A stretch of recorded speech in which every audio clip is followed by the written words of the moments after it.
विष्णु भगवान और लक्ष्मी माता की प्रेरणादायक कथा। नमस्कार दोस्तों, आपका हमारे चैनल पर स्वागत है।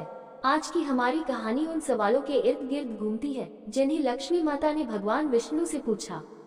ये कथा न केवल हमारे जीवन में आने वाले संघर्षों का समाधान देती है, बल्कि यह भी सिखाती है कि सही दृष्टिकोण से जीवन के बड़े सवालों को कैसे समझा जाए। आइए इस प्रेरणादायक कहानी को विस्तार से जानते हैं। कथा की शुरुआत, लक्ष्मी माता के प्रश्न। एक दिन लक्ष्मी माता ने भगवान विष्णु से 3 महत्वपूर्ण सवाल पूछे। 1. किसी स्त्री के भाग्य में पुत्र क्यों नहीं होता? 2. कौन सी स्त्री समय से पहले विधवा हो जाती है? 3. कौन सी स्त्री अपने पति के रहते हुए भी दुखी जीवन जीती है? इन सवालों का उत्तर भगवान विष्णु ने कहानी के माध्यम से दिया, जो हमारे जीवन को समझने का नया दृष्टिकोण प्रदान करता है। भगवान विष्णु का पहला उत्तर, पुत्रहीन स्त्री का भाग्य। संदर्भ और उत्तर। भगवान विष्णु ने बताया, जो स्त्री दूसरों के बच्चों को दुख पहुंचाती है या उनके साथ अन्याय करती है, उसके भाग्य में पुत्र का सुख नहीं होता। जीवन का सबक, दूसरों के बच्चों को प्यार और सम्मान दें। अपने कर्मों को शुद्ध रखें क्योंकि वे आपके भाग्य को आकार देते हैं। इन्फोग्राफिक सुझाव, एक संतुलित तराजू जिसमें एक तरफ अच्छे कर्म और दूसरी तरफ भाग्य लिखा हो। दूसरा उत्तर, समय से पहले विधवा होने का कारण। भगवान का दृष्टिकोण। भगवान विष्णु ने कहा, जो स्त्री अपने पति के स्वास्थ्य और सुरक्षा की परवाह नहीं करती, वह समय से पहले विधवा हो जाती है। महत्वपूर्ण बातें, अपने परिवार की भलाई का ध्यान रखें। अपने पति या जीवन साथी की भावनाओं और स्वास्थ्य का सम्मान करें। दृश्य सुझाव, एक महिला अपने परिवार के साथ समय बिता रही है, स्वस्थ जीवन शैली को अपनाते हुए। तीसरा उत्तर, दुखी जीवन जीने वाली स्त्री। भगवान का जवाब, जो स्त्री अपने पति के साथ तालमेल नहीं रख पाती, वह पति के रहते हुए भी दुखी रहती है। सीखने योग्य बातें, संवाद की कमी रिश्तों में दूरी ला सकती है। रिश्तों में सामंजस्य और आपसी समझ बनाना जरूरी है।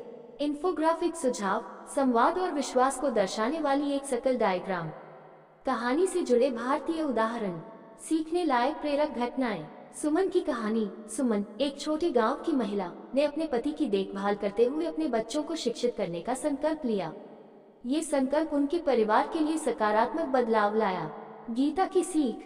गीता ने समझा कि संवाद और आपसी सम्मान उनके रिश्ते की सबसे बड़ी शक्ति है। उन्होंने अपने रिश्ते को मजबूत बनाने के लिए नियमित संवाद को अपनाया।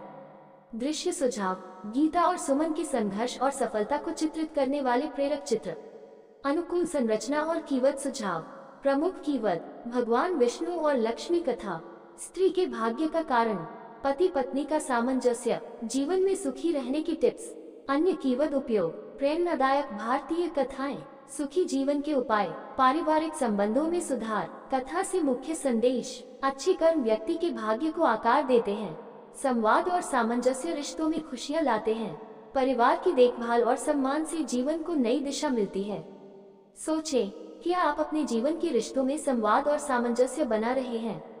करें, आज ही अपने परिवार के साथ समय बिताएं और अच्छे कर्मों को अपनाएं। जुड़ें, अगर आपको ये पोस्ट पसंद आई तो इसे शेयर करें और अपनी राय कमेंट में लिखें। श्री कृष्ण और लक्ष्मी माता की भावुक कथा। आज हम एक ऐसी कथा लेकर आए हैं जो न केवल हृदय को छू लेगी, बल्कि हमें जीवन के रिश्तों और उनकी अहमियत को समझने का भी मौका देगी। ये कहानी लक्ष्मी माता के उस प्रश्न के उत्तर से जुड़ी है, जिसमें उन्होंने श्री कृष्ण से पूछा कि कोई स्त्री समय से पहले विधवा क्यों हो जाती है। कथा की शुरुआत, लक्ष्मी माता का प्रश्न। एक दिन लक्ष्मी माता श्री कृष्ण के पास आई। उन्होंने भावुक होकर पूछा, प्रभु, ऐसा क्यों होता है कि कुछ स्त्रियां अपने पति का साथ लंबे समय तक नहीं पा पाती और समय से पहले विधवा हो जाती हैं? क्या इसके पीछे कोई विशेष कारण है? श्री कृष्ण मुस्कुराए, फिर गहरी सांस लेकर बोले, माँ लक्ष्मी, इसका उत्तर एक कहानी के माध्यम से दूंगा। ये कहानी तुम्हारे सभी सवालों का जवाब देगी। कहानी, सुमति का जीवन संघर्ष। सुमति और रामदास का प्रेम। सुमति एक छोटे से गांव में रहती थी। उसकी शादी रामदास से हुई थी। रामदास एक सरल और मेहनती व्यक्ति था, जो अपने परिवार के लिए हमेशा तत्पर रहता था। शुरुआत में उनका जीवन खुशहाल था। सुमति और रामदास के बीच अटूट प्रेम और विश्वास था, लेकिन समय के साथ सुमति अपने कामों में इतनी व्यस्त हो गई कि उसने रामदास की छोटी छोटी जरूरतों को नजरअंदाज करना शुरू कर दिया। रामदास की उम्मीदें। रामदास हमेशा चाहता था कि सुमति उसके साथ थोड़ा समय बिताए। वह अपनी तकलीफें सुमति से साझा करना चाहता था, लेकिन सुमति के पास समय नहीं था। वह अक्सर कहती, अभी काम में व्यस्त हूँ, बाद में बात करेंगे। रामदास अकेलापन महसूस करने लगा, लेकिन उसने कभी शिकायत नहीं की। अचानक आए बुरे दिन। एक दिन रामदास बीमार पड़ गया। उसे सुमति की जरूरत थी, लेकिन सुमति ने इसे गंभीरता से नहीं लिया। उसने सोचा कि यह कोई साधारण बीमारी होगी। रामदास की तबीयत बिगड़ती चली गई। डॉक्टर के पास जाने का समय निकल चुका था। सुमति को एहसास हुआ कि उसने रामदास को नजरअंदाज किया, लेकिन तब तक बहुत देर हो चुकी थी। सुमति की पीड़ा। रामदास का देहांत हो गया। सुमति अकेली रह गई। वह खुद को दोषी मानने लगी। उसकी आंखों में आंसू थे और उसका दिल पछतावे से भरा हुआ था। काश मैंने रामदास की छोटी छोटी बातों पर ध्यान दिया होता। काश मैंने उसके साथ समय बिताया होता, लेकिन वक्त लौट कर नहीं आता।